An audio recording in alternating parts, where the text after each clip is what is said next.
Vampire King found his maid crying at his son's grave. What he discovered shocked everyone. Hello everyone. Before we begin today's story, I have a small favor to ask. Please hit subscribe and turn on the notification bell so you never miss our channel's new videos. It's quick, free, and the best way to support us in bringing you more dramatic stories. Your support means the world to us. Where are you watching from? Drop your city or country in the comments below. Thank you very much. Now, let's dive into this heart-wrenching tale of secrets and unexpected discoveries. The Vampire King, a being of immense power and chilling coldness, ruled over his kingdom with an iron fist. His reign was long, unchallenged, and the weight of centuries had made him distant, almost emotionless. But behind the cold walls of his castle, there was one secret that he could never escape. His son, a child born under a curse, lay in eternal slumber, trapped in a state that no doctor, no healer, no magic could undo. The prince, the heir to the throne, had not opened his eyes in 50 long years. The Vampire King had watched over him with a sense of duty, but the pain of seeing his son like this, unable to do anything, had slowly worn him down. He turned to his maids and servants for comfort, but none could ease the ache in his heart. Among them, one maid stood out. She was different from the others, humble, kind, and always by the prince's side, quietly tending to his needs. She had been with the family for years, and the Vampire King trusted her. She seemed to care for the prince more than anyone else. But there was something in her eyes that haunted him, a sadness he could never understand. One evening, as the full moon bathed the castle in an eerie glow, the Vampire King walked through the castle gardens and found the maid standing alone by a grave. Her shoulders were shaking, and tears fell silently down her face. She was crying for the prince, the child she had watched over all these years. The Vampire King had seen her cry before, but never like this. This was different. This was deep sorrow, a grief that seemed to come from a place only she knew. His heart, cold as it was, ached for a moment. He approached her quietly, his footsteps unheard on the stone path. As he stood behind her, he noticed the grave she was standing by. It was small, unmarked, a forgotten place in the castle grounds. And it was here, in this forgotten corner, that the truth began to unravel. What was this grave? Why was she standing here, so overcome with emotion? He had no idea, but he knew one thing for certain. The maid was hiding something. And as he stood there, watching her, a surge of confusion and dread gripped his chest. What had she discovered about the prince? What secrets was she keeping from him? The Vampire King had never been one to ask questions, but now, in this moment of vulnerability, he needed answers. The Vampire King stood there in silence, watching his maid, the woman who had been by his side for so many years, as she wept beside the grave. Her sobs echoed in the cold night air, and despite his usual detachment, he felt an unfamiliar pang of emotion. He had spent centuries building walls around his heart, but seeing her in such anguish, standing by the grave of his son, cracked something deep inside him. He had never seen her like this before. His mind raced with questions. Why was she here, crying so desperately? What was the connection between this grave and his son? His gaze moved from the maid to the small, unmarked grave. It seemed insignificant, forgotten by most, but to her, it held so much meaning. Slowly, almost hesitantly, he approached her. He didn't want to intrude, but his curiosity pushed him forward. The maid, sensing his presence, quickly wiped her eyes and stood up, trying to compose herself. She looked up at him, but her expression was one of confusion and fear. She knew, deep down, that he had caught her in a moment of vulnerability. "What is this place?" the Vampire King asked, his voice low and commanding. She hesitated, glancing down at the grave before her eyes met his again. It's where he's buried," she whispered, her voice trembling. "Your son, my lord." The words struck the Vampire King like a bolt of lightning. His son was buried here? But why was she standing by his grave? He had assumed the prince was still locked in his eternal sleep, trapped by a curse he could never escape. "Why are you here, alone, by his grave?" the Vampire King pressed, his voice now tinged with urgency. The maid swallowed hard, looking down at the grave once more. "I've been coming here for years, my lord, watching over him. I couldn't let him be forgotten. I couldn't," she trailed off, her words faltering. The vampire king took a step closer, his eyes narrowing. Something was wrong. What do you mean, watching over him? What is this place really? The maid's face twisted with sorrow, and for the first time in all their years together, the vampire king saw true anguish in her eyes. I am the one who found him. The one who saved him, she said, her voice barely above a whisper. The vampire king felt his heart stop. Saved him, he echoed. What do you mean, saved him? The maid slowly sank to her knees, her hands trembling as she placed them on the grave. He wasn't always like this, my lord. He was a child once. A child with dreams, with life in his eyes. But something happened. I don't know all of it, but he was cursed, locked away, and left to wither in a sleep that would never end. Her voice broke, and tears once again filled her eyes. The vampire king stood frozen. His son, a child with dreams? A child who was once full of life? The man he had watched over for so many years, the prince who had been trapped in an endless sleep, was not who he thought he was. He was more than just a curse, more than just a symbol of his failure. He was a child who had been robbed of his life, his future. The maid continued, her voice filled with a deep sadness. I found him one night, abandoned in the cold. He had no family, no name, no one to care for him. But I took him in. I promised to protect him, to keep him safe. I was the only one who cared for him. And I always believed that someday, somehow, he would wake up. The vampire king's mind reeled with the weight of her words. His son, the one he had kept locked away, was not the prince he had always known. He was a child, abandoned and left to die. And it was the maid who had cared for him, who had watched over him all these years, protecting him in a way the vampire king never had. The weight of guilt and regret began to crush him. How could he have been so blind? He had kept his son locked away, not knowing the truth of his past, not realizing the depth of his pain. But why didn't you tell me? The vampire king finally asked, his voice shaking with emotion.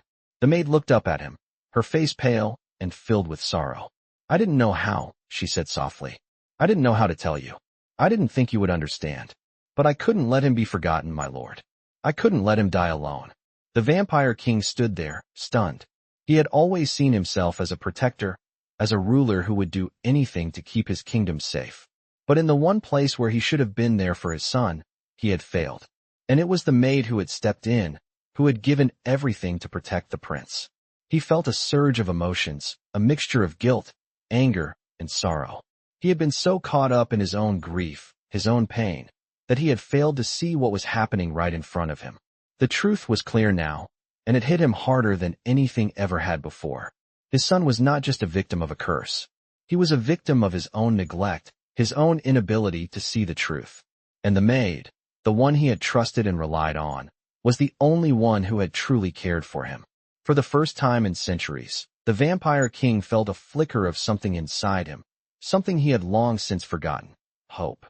The vampire king stood still, the weight of the revelation settling heavily on his chest. He had spent centuries reigning over his kingdom with ruthless efficiency, dismissing emotions as weaknesses. But now, in the dim light of the graveyard, those walls were crumbling. The truth about his son was clear, and the consequences of his negligence were impossible to ignore. His son, the prince who had been locked away for so long, was not just a victim of a curse. He was a victim of the vampire king's own actions, or rather, his inaction. The maid, the one who had cared for him all these years, was the one who had kept the prince alive in spirit, while the vampire king had been blind to his suffering. As the full scope of his failure sank in, the vampire king turned to the maid, his heart heavy with guilt. How could I have been so blind? He murmured, his voice barely above a whisper. The maid, still kneeling by the grave, looked up at him. Her eyes were filled with a mixture of sorrow and understanding. She had known that this moment would come, that the truth would eventually be revealed. You didn't know, my lord, she said softly. You were lost in your own pain, just like he was. It was never your fault. But you have the power to change it now. The words stung. The vampire king had always prided himself on his power, but now, standing here with this woman who had sacrificed so much for his son, he felt small. He had everything: immortality, strength, wealth. Yet he had failed in the one thing that truly mattered: protecting his family. For the first time in a long while, the vampire king found himself at a loss. His son, The child he had kept locked away was not just a symbol of his failures. He was a reminder of what he had lost. And now, the maid, the one person who had cared for the prince, was the key to unlocking everything. "What do we do now?" the Vampire King asked, his voice strained with emotion. The maid stood slowly, wiping the tears from her eyes. "We need to wake him, my lord," she said. "He's been trapped in that endless sleep for too long. It's time for him to return." The Vampire King nodded, his mind racing. Waking his son would not be easy. It would take more than just a simple spell or ritual. It would take everything he had, the power, the magic, and the will to right the wrongs he had committed. But could it be done?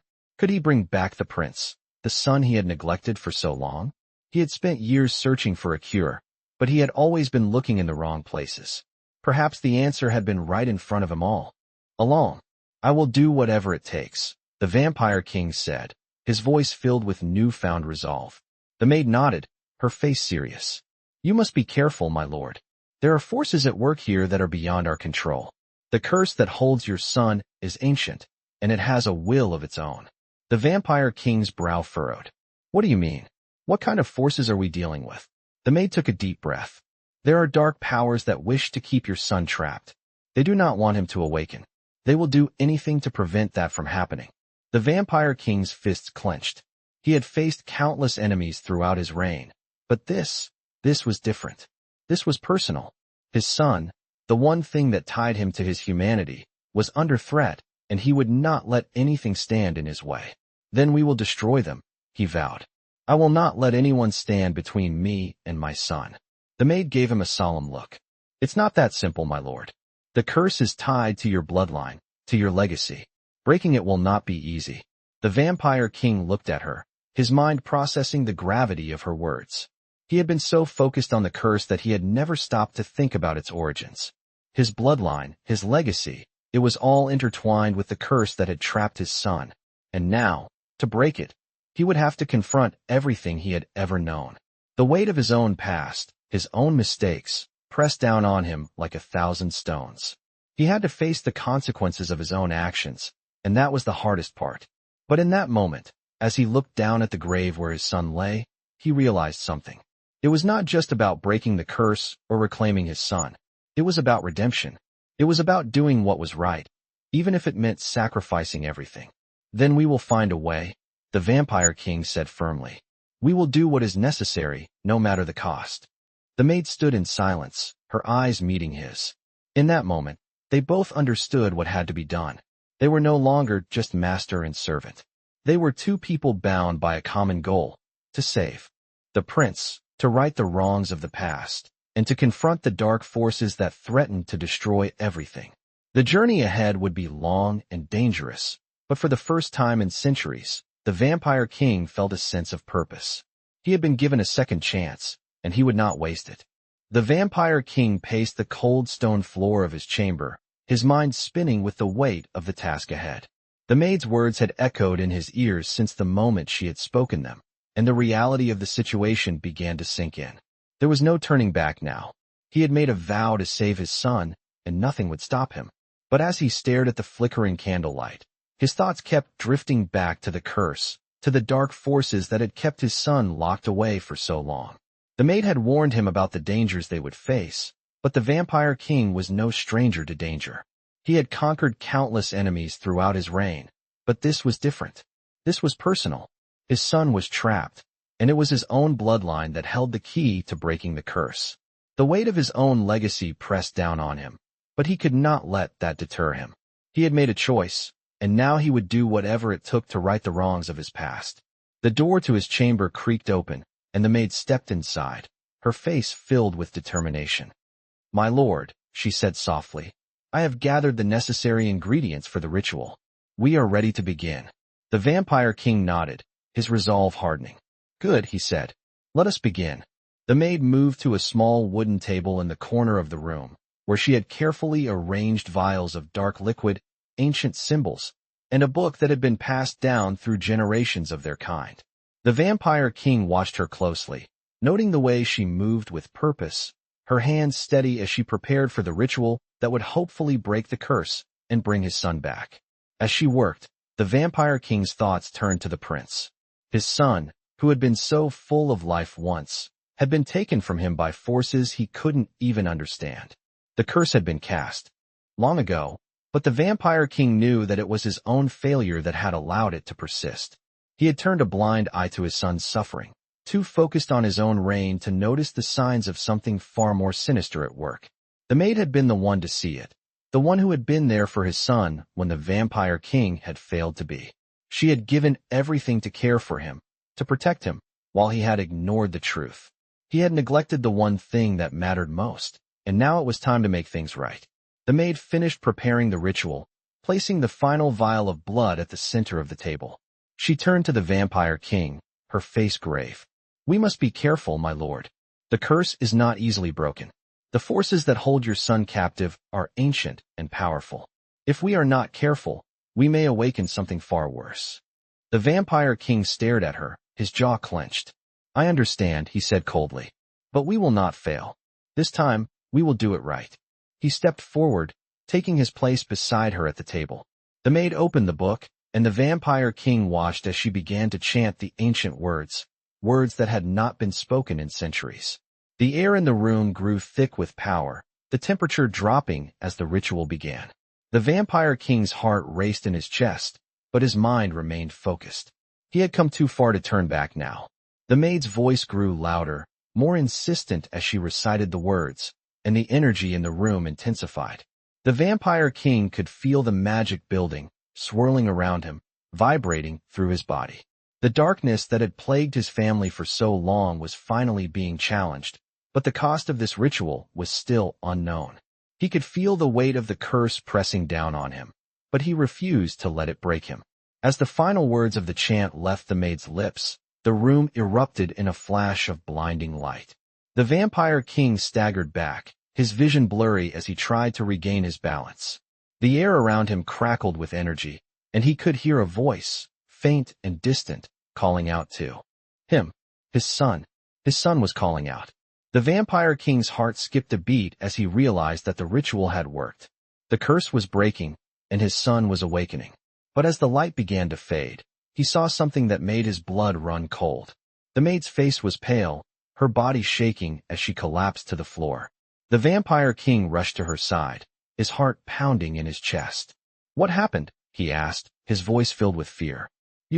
You did it, my lord," the maid whispered, her voice weak. "The curse is broken, but there is a price." The vampire king's eyes widened as he saw the blood dripping from her hands. "What price?" he demanded. The maid's lips trembled, and she looked up at him with a sorrowful expression.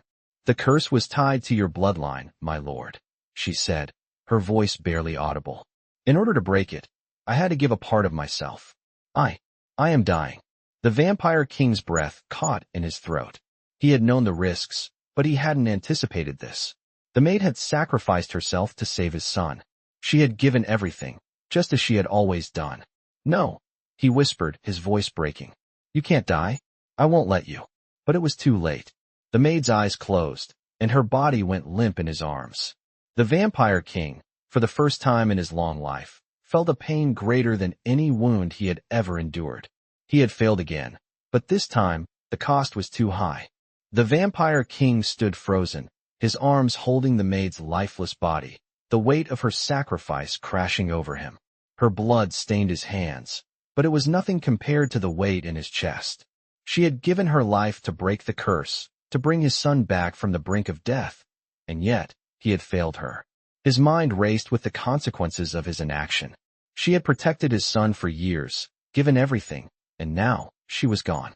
He felt a sharp pang of regret, the crushing realization that he had only come to understand her worth when it was too late. In the blink of an eye, she had slipped away from him. The room, once filled with the sound of her voice, was now silent. The vampire king closed his eyes, his mind screaming in anguish. He had lived for centuries, but nothing had prepared him for the raw, bitter pain of loss. His eyes opened slowly, and as he looked down at the maid's lifeless form, something inside him snapped.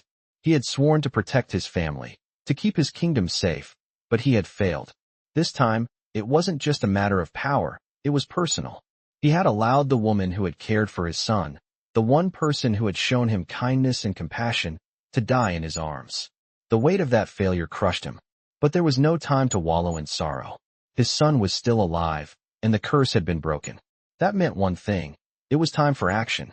The Vampire King gently laid the maid's body on the cold floor and stood up, his hands trembling as he wiped the blood from his fingers. He could feel the magic swirling around him, the remnants of the curse lifting from the air, but he knew it was not over. His son was waiting, and he would not let the maid's sacrifice be in vain. The Vampire King strode out of the chamber, his resolve hardening with each step. He made his way through the winding halls of his castle, the walls echoing with the sound of his footsteps. The memories of the past, the mistakes, and the regrets seemed to follow him as he moved. But there was no turning back now. The time for redemption had come. He reached the prince's chamber and pushed the heavy doors open. Inside, the prince lay on the bed, his once lifeless form now stirred by the ritual's magic. His chest rose and fell slowly, the first sign of life he had shown in decades. The Vampire King's heart raced as he approached the bed, his eyes searching his son's face. The prince looked pale, fragile, but there was a flicker of recognition in his eyes. Slowly, the prince's eyelids fluttered open, and for the first time in 50 years, he looked at his father. "Father," the prince whispered, his voice barely audible. The Vampire King felt a rush of emotions: relief, joy, and sorrow. He had never imagined this moment would come. His son, the one he had abandoned for so long, was finally awake. He had come back. But the Vampire King knew this moment was bittersweet. The price had been too high. His son had returned, but the woman who had saved him was gone. He would never be able to tell her how much he appreciated her sacrifice. He looked down at his son, who was now trying to sit up. "Don't try to move," the Vampire King said gently, his voice filled with a rare tenderness. "You're still weak. Rest." The prince nodded weakly, his eyes closing again as he tried to regain his strength. The Vampire King stood there, watching his son with a mix of awe and guilt. He had missed so much of his life, so many years where he had failed to be there for him. But now, he was determined to make things right. "You've been through so much," the Vampire King whispered. "I'm sorry for everything." The prince's eyes fluttered open again, and he looked at his father with a faint smile. "You don't have to apologize, father. I know you did what you could. But what happened? What's going on? Where is she?" The question hit the Vampire King like a blow to the chest. His heart tightened, but he could not avoid the truth. He had to tell his son everything. She gave her life to save you," the Vampire King said softly, his voice filled with sorrow. "The curse that bound you, it was broken by her sacrifice. She saved you, and now she is gone." The prince's eyes widened in disbelief. "She gave her life?" The Vampire King nodded. "She was the one who protected you, who cared for you when I couldn't. She was the reason you survived. And now, she is gone." The prince sat up fully now, his face filled with a mixture of grief and confusion. "But why? Why did she do this for me? I was nothing but a curse to her."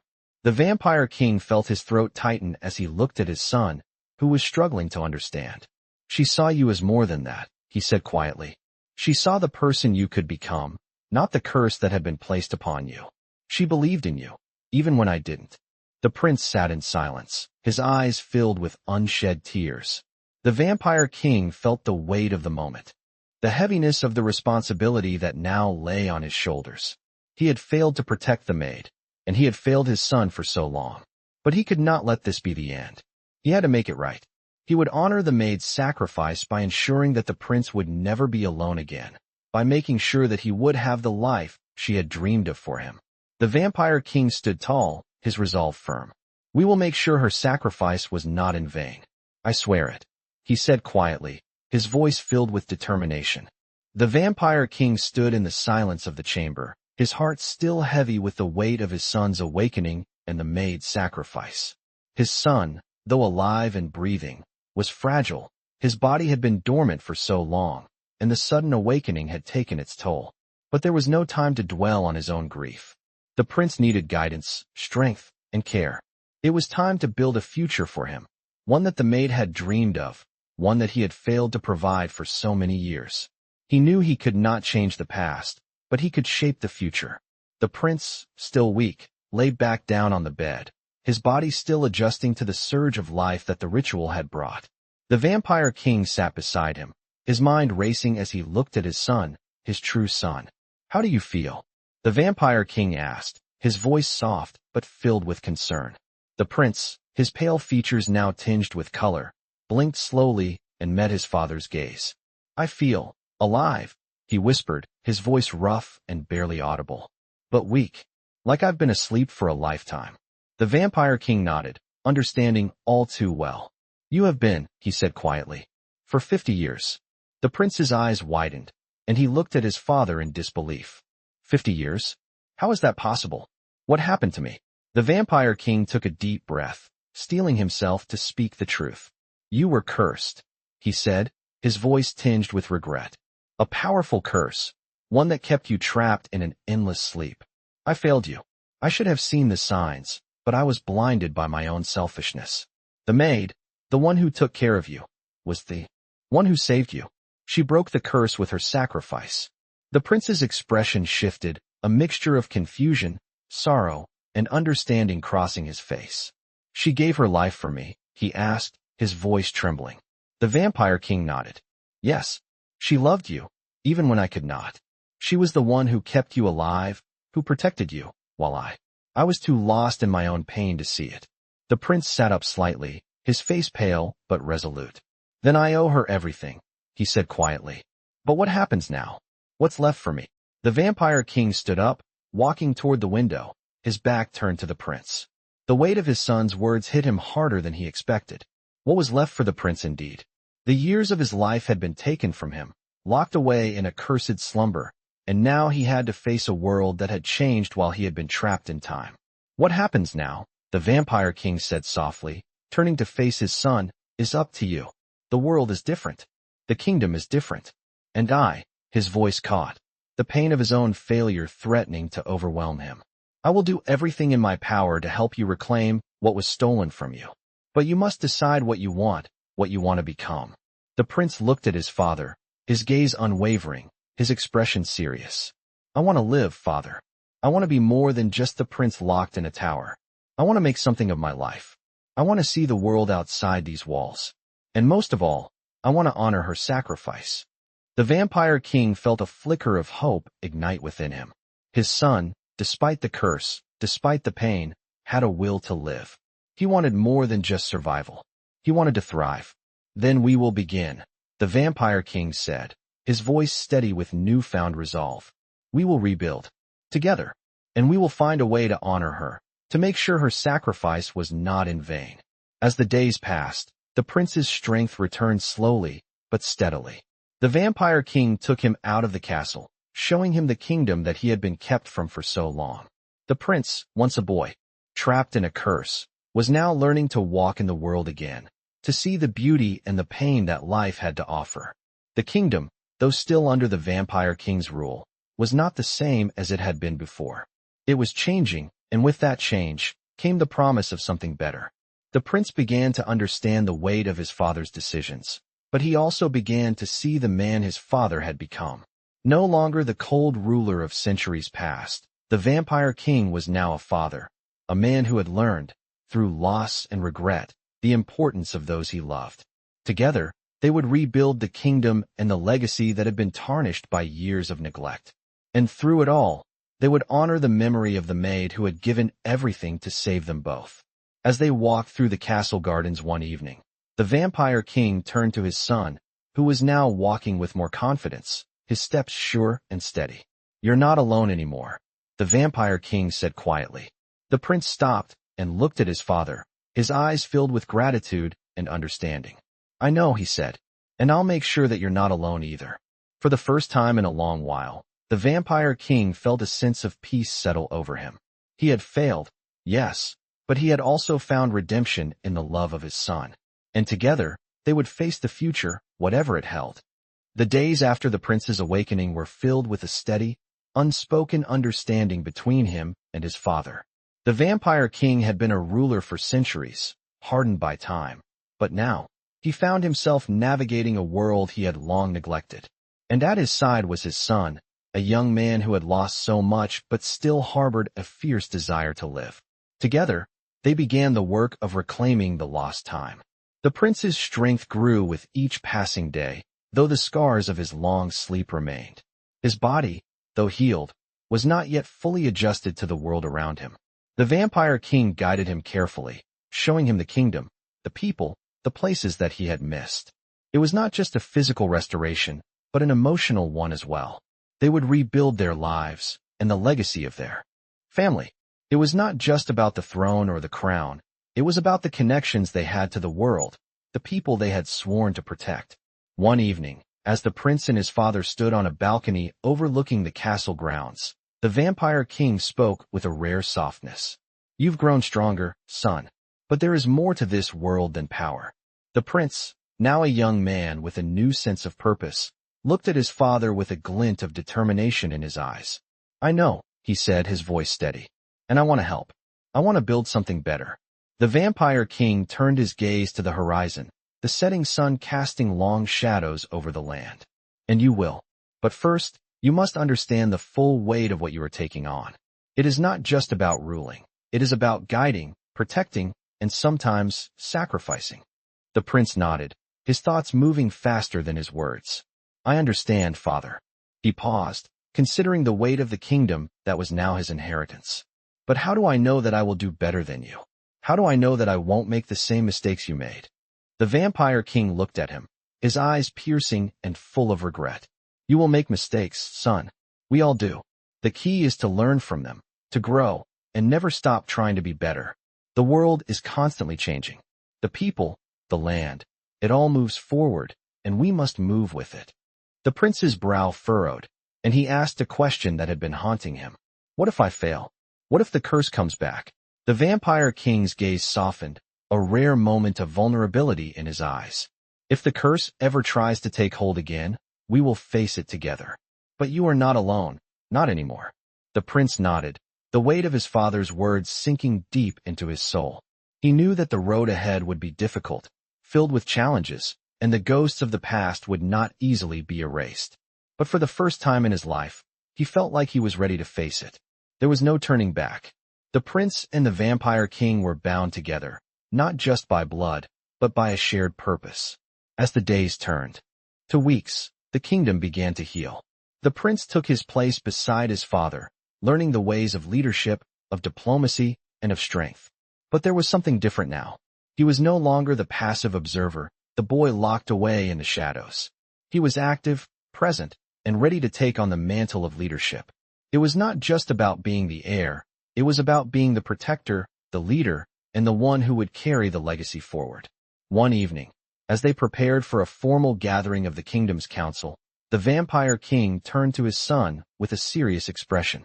"You are ready for this," he said, his voice full of pride.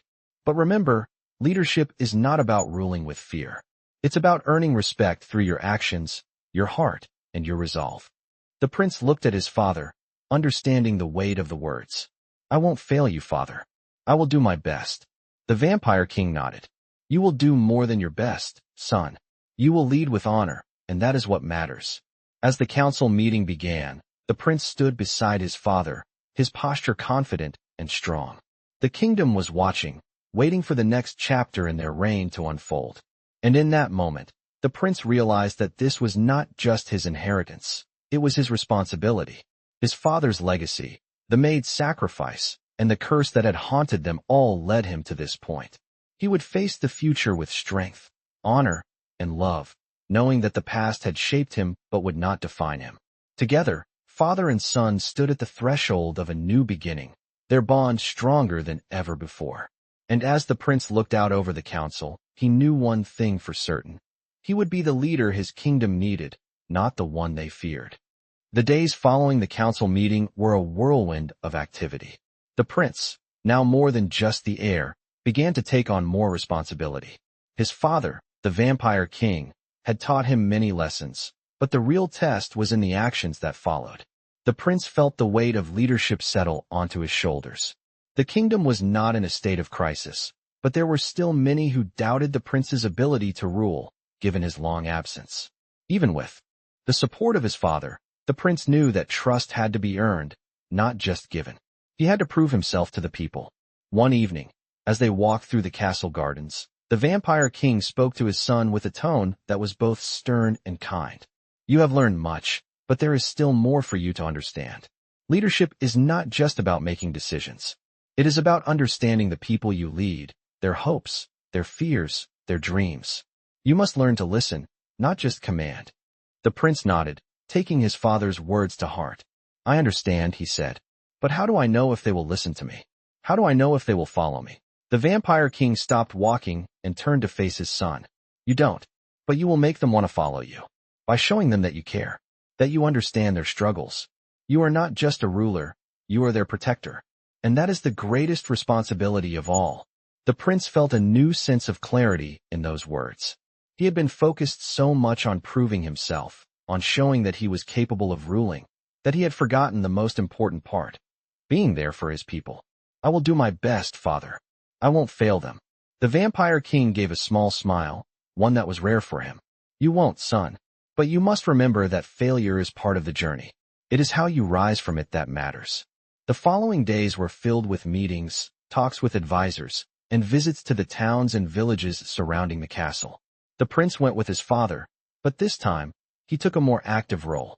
He spoke with the people, heard their concerns, and made promises to improve their lives. The kingdom was vast, and while it had been built on strength, it had been lacking in compassion. The prince was determined to change that. But not everyone was convinced. As the prince and his father returned to the castle one evening, they were met with news that a rebellion was brewing in the far eastern territories. The prince's heart sank. His first true test as a leader had arrived. What should we do? The prince asked, his voice tight with concern. The vampire king turned to him, his expression unreadable. We do what we have always done. We face it head on. But we will also show them that we care. We will show them that we are not just rulers, but leaders who stand with them. The prince took a deep breath, his mind racing. But how? How do we stop this rebellion before it grows? The vampire king looked at him, his eyes filled with both pride and a hint of sadness. You will go. You will meet with their leaders and hear their grievances. And then, you will decide. You are ready, son. The prince swallowed hard. He had never been in this situation before. He had been trained for battles, for wars, but never for something like this. This was about diplomacy, about understanding people, about finding common ground. It was a challenge that he wasn't sure he was ready for, but his father believed in him. And for the first time, the prince realized that he believed in himself too. The next morning, the prince set out for the eastern territories, accompanied by a small group of trusted advisors. The journey was long and tense, and the prince's thoughts were consumed with the weight of what lay ahead. As they approached the rebellious territory, the prince could feel the tension in the air. He was not just a prince anymore. He was a leader who had to make a choice. The people of the eastern territories were angry, and the prince knew that he had to hear them out, to understand their grievances. When they arrived at the village where the rebellion had begun, the prince was met with distrust. The people gathered, their eyes filled with defiance, but also with fear. They had been ignored for too long, and the prince knew that the only way to end this conflict was to listen. I am here to hear your concerns, the prince said, his voice steady but compassionate. Tell me what has caused this unrest. Tell me why you have risen against us. The leader of the rebellion stepped forward, a woman with fierce eyes and a voice that carried authority. You've ruled us from a distance, she said, her voice trembling with emotion. You've never known our struggles. You've never seen what we face. You've been hidden away in your castles, living in luxury, while we fight to survive. The prince listened, his heart heavy as she spoke. The people were right. They had been forgotten. They had been left to suffer while the royal family had been insulated from the realities of their lives. I understand, the prince said quietly, and I am sorry for that. But I am here now. I will fight for you. I will help you. We will rebuild together. The people looked at him, unsure, but the woman who had spoken before nodded. We will see if your actions match your words, she said. The prince knew that this was just the beginning. He had taken the first step, but there was still much to be done. As he returned to the castle, he felt a weight lifted from his shoulders. He was not just a prince anymore. He was a leader who had earned the trust of his people. But the journey was far from over. The kingdom was still in need of healing, and the prince would do everything in his power to ensure that he could lead them to a brighter future. The days that followed the prince's return from the eastern territories were filled with both progress and tension. The rebellion was not over, but the seeds of peace had been planted. The prince had earned the trust of the people, but the true challenge was just beginning. The vampire king watched his son carefully, noting the subtle changes in his demeanor. His son was growing into his role as leader, but there were still moments of doubt, moments where the weight of responsibility seemed almost too much to bear. But the prince did not shy away from these moments. He faced them head-on. As the prince and his father walked together through the castle halls, the vampire king turned to him, his voice low but firm. "You've done well, son, but this is just the beginning. The people will test you. They will challenge you in ways you cannot anticipate." The prince looked up at his father, his expression determined. "I'm ready," he said, though doubt flickered briefly in his eyes. "I want to prove to them that I'm not like you. I don't want to rule with fear. I want to earn their respect." The vampire king gave a small nod, his gaze softening for a moment. "You will," he said. "But remember, respect is earned not just by your words, but by your actions. Do not let your heart be clouded by impatience or pride. You have learned much, but you must continue to learn from the people, from your mistakes, and from the world around you." The prince nodded, taking his father's words to heart. But despite his determination, a shadow still lingered. The rebellion was not over, and there were still those who plotted against the crown.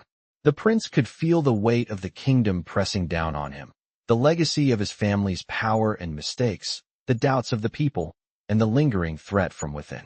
He could not afford to falter. One evening, as the moonlight bathed the castle in a soft glow, the prince stood alone on the balcony overlooking the kingdom.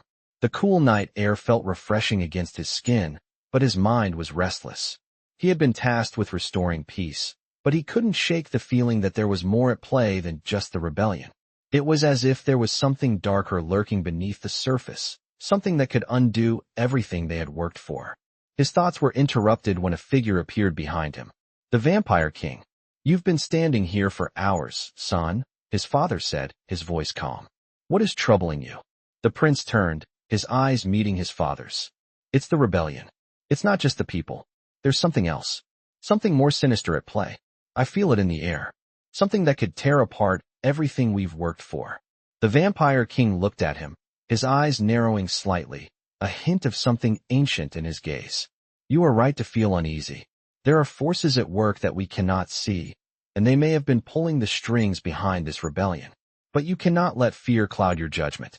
You must trust in yourself, in the people who have chosen to stand by you."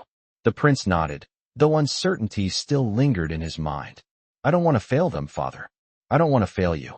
The vampire king placed a hand on his son's shoulder, his grip firm and reassuring. "You will not fail. You are not alone in this, and you must remember that. We face these challenges together, and we will find the answers, together." The prince looked out over the kingdom, the shadows of the past and present intertwining in his mind. "Together," he repeated, as if the weight of the word gave him strength. The vampire king stepped back, his gaze shifting to the horizon. "There is much to be done, and I will be with you every step of the way. But you must lead. You must make the decisions, no matter how difficult they may be." The prince turned to face his father, his resolve strengthening. "I will. I won't let fear guide my choices. I will make the right decisions for the kingdom." Over the following weeks, the prince and his father worked together to uncover the source of the rebellion's true motives. They dug deep into the shadowy corners of their kingdom, uncovering plots and alliances that had been hidden for generations. The rebellion, it seemed, was not just about the people's anger. There were factions within the court, power-hungry nobles who had been plotting to overthrow the throne for years. They had used the unrest as a cover to advance their own agenda, and now, it was up to the prince to root them out. But even as the prince began to take action, he knew that he could not do it alone. He needed the support of those who truly believed in him, the people who saw the prince as more than just a figurehead, more than just a legacy. He needed to show them that he was worthy of their trust. The prince began to visit the villages once more, speaking directly to the people, listening to their concerns, and ensuring that the promises he had made were kept. He worked alongside his advisors, drawing up plans to strengthen the kingdom and its defenses, not just in terms of military might, but in terms of the relationships that had been strained over the years. Slowly but surely, the prince's actions began to speak louder than his words. The kingdom, once fractured by fear and distrust, began to heal. But there was still much to be done. The prince knew that even though they had made progress, the true test was still ahead.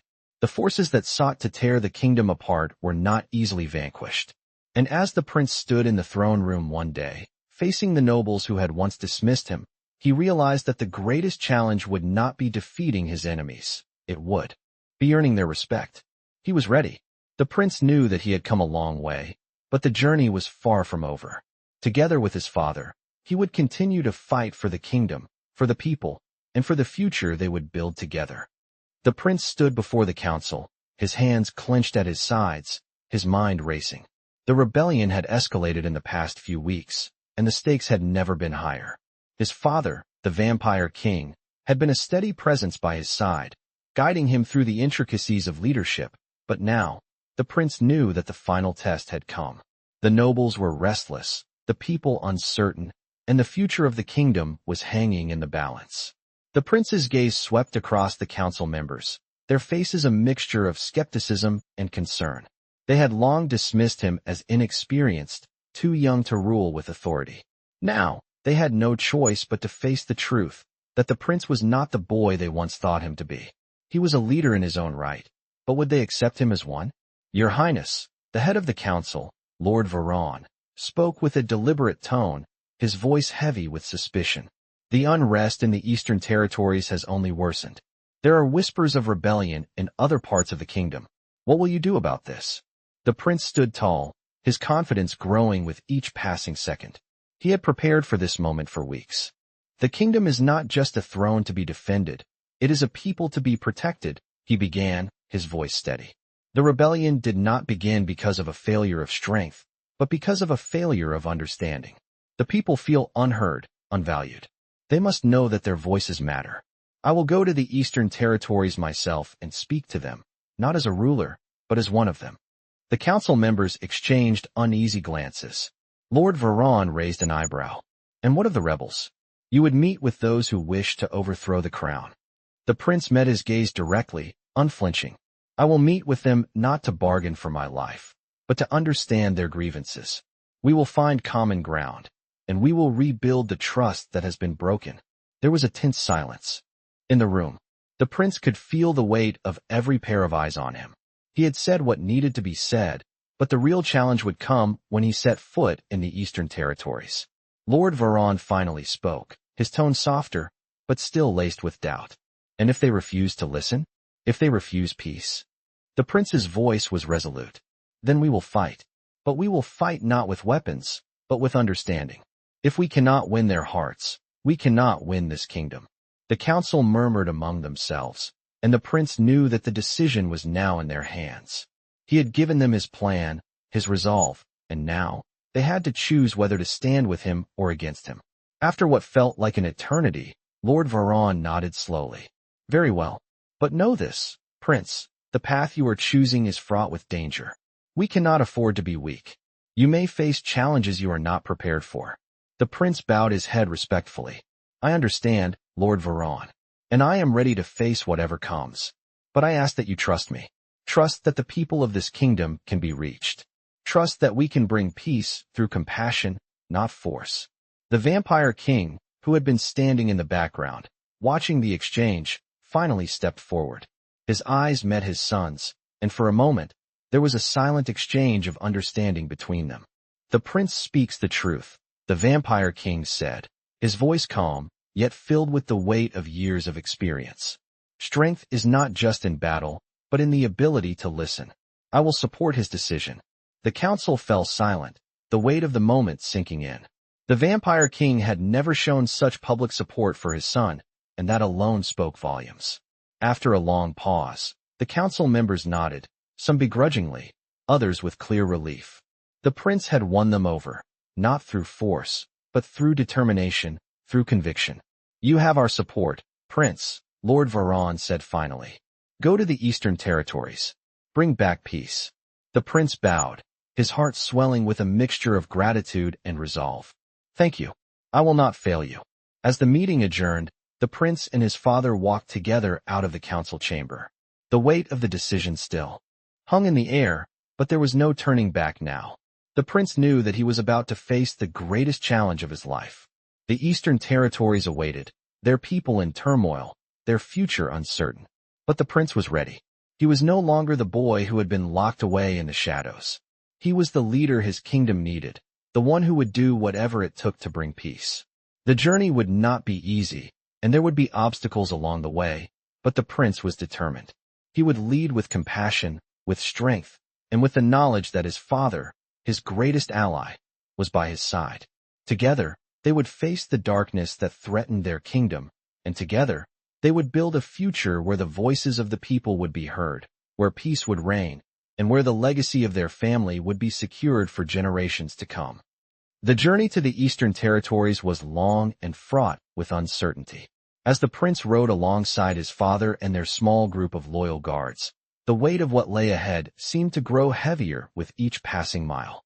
The prince had faced many challenges before, but this was something entirely different. He was not just fighting for the kingdom. He was fighting for the future of the people and his father's legacy. The air grew thick with tension as they neared the Eastern Territories, and the prince could feel the resistance in the land, a palpable unease that seemed to hang in the air. It was a place where the people felt forgotten, where the cries for justice had gone unanswered for too long.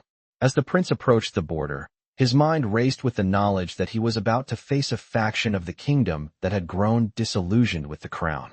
The rebellion had started small, but now it threatened to consume the entire region. "This is it," the prince muttered under his breath as they stopped at the border. His father's voice, calm yet commanding, broke through his thoughts. "You've come a long way, my son. Now, you must prove that you are the leader they need. You will not be able to rely on your title alone. Your actions will speak louder than your words." The prince turned to face his father, his eyes filled with resolve. "I know, father, and I will do whatever it takes to make things right." The vampire king looked at him with a mixture of pride and caution. "Remember, this is not just about your kingdom's strength. It is about your ability to connect with the people. They will only follow you if they believe in you, if they see you as someone who understands their pain." The prince nodded, his heart beating faster as the reality of the situation set in. "I understand, father. I will not fail." With those words, they rode into the heart of the Eastern Territories. As they moved deeper into the region, the prince could see the effects of the rebellion everywhere. Villages that once flourished had fallen into disrepair. The roads were empty, the fields left untended, the people wary and distrustful of outsiders. It was clear that the rebellion had taken its toll on this place. When they reached the village where the rebellion had begun, the prince dismounted, his father and guards following closely behind. The air was thick with the smell of smoke, and the prince could hear the low murmur of voices from the crowd gathered before the makeshift leaders of the rebellion. The prince's eyes scanned the crowd, noticing the mix of emotions, anger, fear, hope, etched on their faces. He knew that they had not come to this decision lightly. The prince stepped forward, his voice steady but filled with sincerity. "I am here to listen," he said, his gaze sweeping over the gathered people. "I am not here to judge, but to understand. Tell me what has caused this rebellion. Tell me what you need from your kingdom." A woman, the leader of the rebellion, stepped forward. Her expression was fierce, but there was a weariness in her eyes. "You come here now, prince, after everything that has happened. Where were you when we needed you? When the people were starving, when the villages were abandoned, when we cried out for help. We were left to suffer while you and your father sat in the comfort of your castles. We have fought for our survival, and now we demand justice." The prince's heart clenched at her words. He could feel the raw pain in her voice, and for a moment, he was lost in the magnitude of what they had endured. He had been blind to their suffering, trapped in his own world of palace politics and royal duties. But now, standing before them, he realized just how deeply the kingdom had failed its people. "I am sorry," he said quietly, his voice carrying the weight of his regret. "I have failed you. I have failed all of you. I was not there when you needed me, and for that, I will not make excuses. But I am here now, and I will not leave until we find a way to move forward, together." The crowd fell silent, and the woman's eyes softened for a moment, though her resolve remained. "Words are easy, prince," she said, her tone still sharp but less hostile. "We've heard words before. Promises. But they have never meant anything. We need action, not speeches." The prince nodded, his mind already working. "I know, and I am prepared to act. I will ensure that food, medicine, and resources reach your villages. I will make sure that we rebuild together, that the kingdom's wealth is shared, and that you will never again be left to suffer in silence." The woman regarded him for a long moment, her eyes searching his face for any sign of sincerity. Finally, she nodded, though reluctantly. "We will see if your actions match your words, Prince." The prince felt the weight of her judgment, but he knew she was right. His actions would have to speak louder than any promise he could make. Over the next several days, the prince and his father worked tirelessly to help the people of the Eastern Territories. They established a plan for distributing resources, repaired broken infrastructure, and set up medical aid stations. The prince spent time with the people, listening to their stories, learning from their experiences. Slowly, the tension began to ease. The prince knew that this was just the first step. The rebellion was not over, and there were still those who resisted the changes, but for the first time, he felt a glimmer of hope. He had begun to rebuild the trust that had been broken. The prince understood now that leadership was not just about ruling from the top down. It was about listening, understanding, and working alongside the people to create a future they could all share. And as he stood with his father, looking out over the village, the prince made a vow. He would never again ignore the cries of his people. He would lead with compassion, with strength, and with the unwavering belief that he could make a difference. The road ahead would be long and difficult, but the prince was no longer afraid. He had found his purpose, and with his father by his side, he would continue to fight for the future of the kingdom. The days following the prince's decision to rebuild the Eastern Territories were filled with both progress and uncertainty. The prince, having seen the damage the rebellion had caused, was determined to keep his promises, but he knew the road to full reconciliation would not be easy. His time spent with the people had opened his eyes to their pain, their distrust, and their fierce desire for change. But with each action he took, the prince saw the shift beginning. Villages that had once been abandoned began to come alive again. People worked together to rebuild their homes, and the prince made sure that food, supplies, and medical aid were distributed without delay. As he walked through the village one afternoon, a young woman approached him. Her eyes were filled with hope, but also with skepticism. "Your Highness," she said, her voice cautious but respectful, "the things you've done for us, for our people, they're more than we ever expected. But can it truly last? Can we trust that you will not abandon us again?" The prince paused, considering her words carefully. He had made promises, but trust was something that had to be earned. "I know that trust is not something that can be given lightly," he said, his voice steady but filled with sincerity. "I will not abandon you. Not now, not ever. I am here, not just as your prince, but as one of you. We will rebuild this kingdom together, and I will fight to ensure that no one is ever left behind again." The young woman nodded, though her eyes still held a trace of doubt. "We'll see, Your Highness," she said softly, before walking away. The prince watched her go, feeling the weight of her words. He knew that actions spoke louder than promises, and he had much more to do.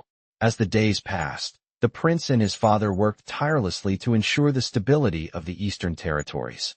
They reinforced the roads, reopened markets, and sent more resources to the villages that needed the most. But there was still much to be done. The prince had earned the trust of many, but there were still those who opposed him, both within the kingdom and outside it. One evening, as the prince and the vampire king stood in the war room of the castle, discussing their next move, a messenger arrived with troubling news. "Your Highness," the messenger said, bowing respectfully, "there are reports of unrest in the Western Territories. Rebel forces are gathering, and there are whispers of a plot to assassinate the prince." The prince's heart skipped a beat. He had known that the road to peace would be difficult, but he had hoped that the rebellion in the East would be the last of it. "Who are these rebels?" the vampire king asked, his tone calm, but filled with authority. "They are remnants of the old noble houses, those who have long coveted the throne," the messenger replied. "They are desperate, but dangerous. They are stirring up trouble in the West, hoping to take advantage of the instability." The prince's mind raced. He had hoped that the kingdom was healing, but now, It seemed like the threat of rebellion was far from over. He looked at his father, whose eyes were narrowed in thought. "We cannot let this stand," the prince said, his voice filled with resolve. "If they seek to overthrow the crown, we must stop them before they can rally the people against us." The vampire king nodded slowly, his gaze steady. "We will deal with them, but we must do so with precision. If we strike too quickly, we risk turning the people against us once more. We must root out the traitors quietly, without alerting them to our plans." The prince nodded, understanding the weight of his father's words. "I will go to the Western Territories myself. I will speak with the people, with the leaders, and I will find out who is behind this plot." The vampire king's eyes flashed with a hint of concern. "It is dangerous, son. You have only just begun to rebuild the East. Do not rush into this without thinking." The prince met his father's gaze. "I cannot sit idly by while our kingdom is torn apart. The people need to know that we will stand strong, that we will protect them no matter what." His father studied him for a long moment before nodding. "Very well, but you must be careful. If you are to confront the rebels, you will need to be prepared for more than just battle. You must be prepared for the politics, the lies, the treachery that lies beneath the surface. It is not just a matter of strength, it is a matter of perception. You will have to outthink them as well as outfight them."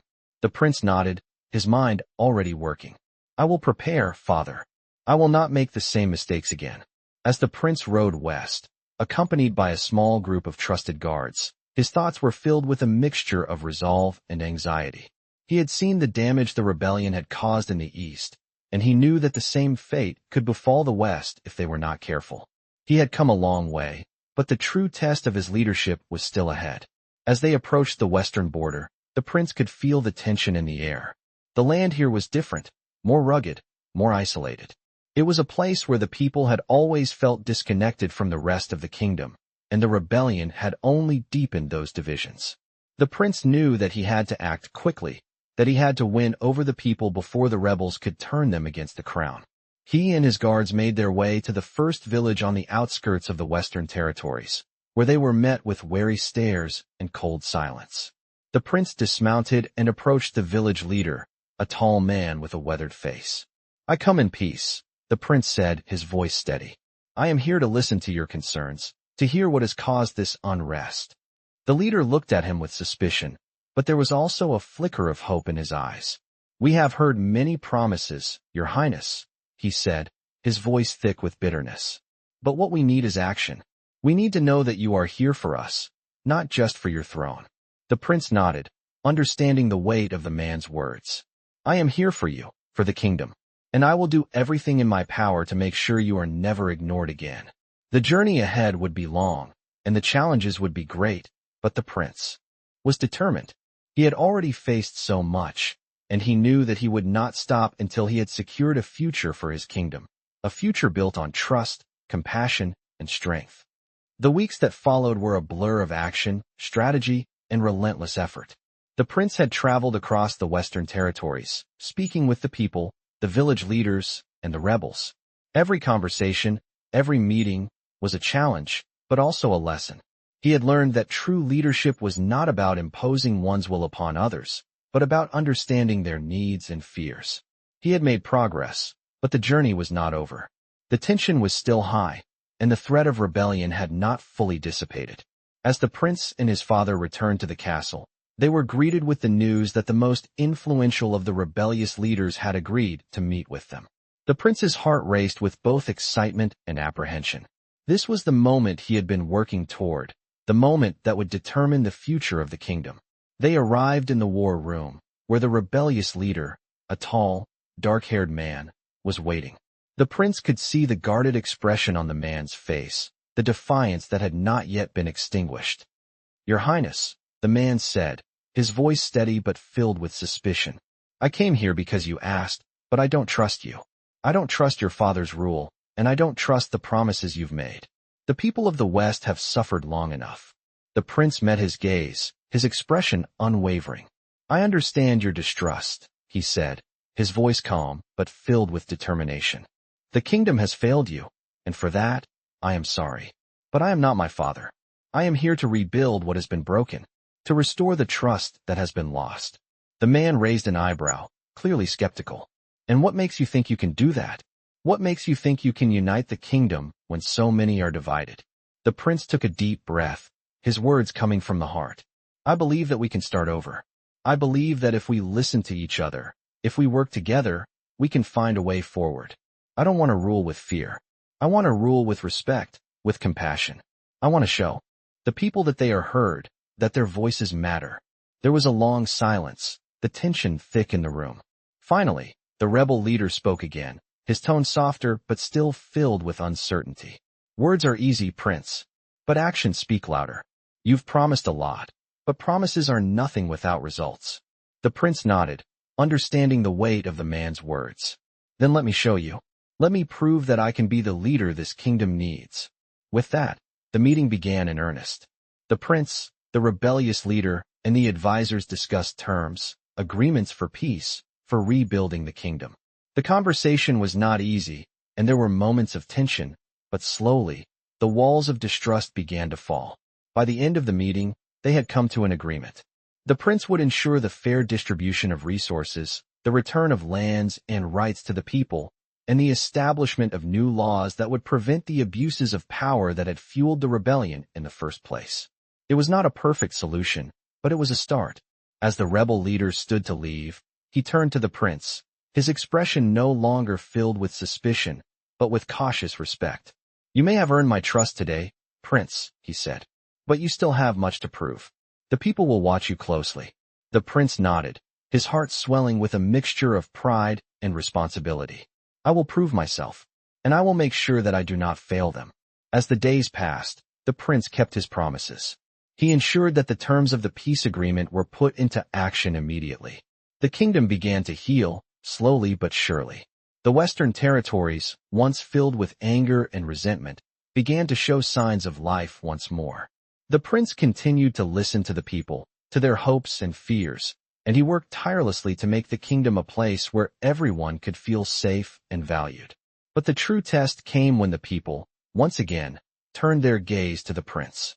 There was still much work to be done, and the prince knew that the road to true peace would be long. The people had seen his actions, but they needed to see more. They needed to know that he would not falter, that he would not go back to the ways of the past. The prince knew that the kingdom was fragile, but he also knew that he was no longer just a prince. He was a leader, a protector of his people, and he would fight to keep their trust. One evening, as the prince stood at the balcony of the castle, watching the sun set over the kingdom, his father approached. You've done well, son, the vampire king said, his voice filled with pride. But this is just the beginning. There will be more challenges ahead, but I know you are ready. The prince turned to face his father, his eyes filled with determination. I will not fail. Not this time. Not ever again. The vampire king placed a hand on his son's shoulder, his grip firm and reassuring. You have already proven yourself, son, and I am proud of you. The prince smiled, a sense of peace settling over him. For the first time in his life, he felt like he had found his place in the world. He had earned the trust of the people, and he had earned the right to lead. The future of the kingdom was uncertain, but for the first time in a long while, the prince felt ready to face it. With his father by his side, and the people behind him, he knew that together, they could overcome anything. The road ahead would not be easy, but the prince was no longer afraid. He was ready to lead, to protect, and to build the kingdom that his people deserved. Vampire stories often capture the imagination with tales of power, mystery, and the struggle between light and dark. In this gripping journey, a young prince, awakened after 50 years of slumber, must rise from the shadows of his father's legacy and confront a fractured kingdom. As tensions mount in the eastern and western territories, the prince must navigate through rebellion, distrust, and the complexities of leadership. Vampire stories aren't just about the supernatural. They delve into the complexities of human emotion, the thirst for redemption, and the fight for justice. With the guidance of his father, the prince learns that true leadership lies in listening to the people and understanding their struggles. As the prince faces the consequences of the past and works to rebuild his kingdom, he learns valuable lessons in compassion, strength, and sacrifice. Along the way, the prince faces enemies both seen and unseen, testing his resolve and his ability to unify a divided realm. These vampire stories weave together the themes of loyalty, honor, and the burden of responsibility. As the prince's journey unfolds, he must prove that he is not just a leader by birth, but one who leads by example and earns the trust of those he swears to protect. The kingdom's fate hinges on his choices, and with the help of allies and his father's wisdom, he must confront the darkness and create a future where peace and unity prevail. If you love vampire stories that blend action with deep emotional stakes, this tale of redemption and leadership will keep you captivated to the very end.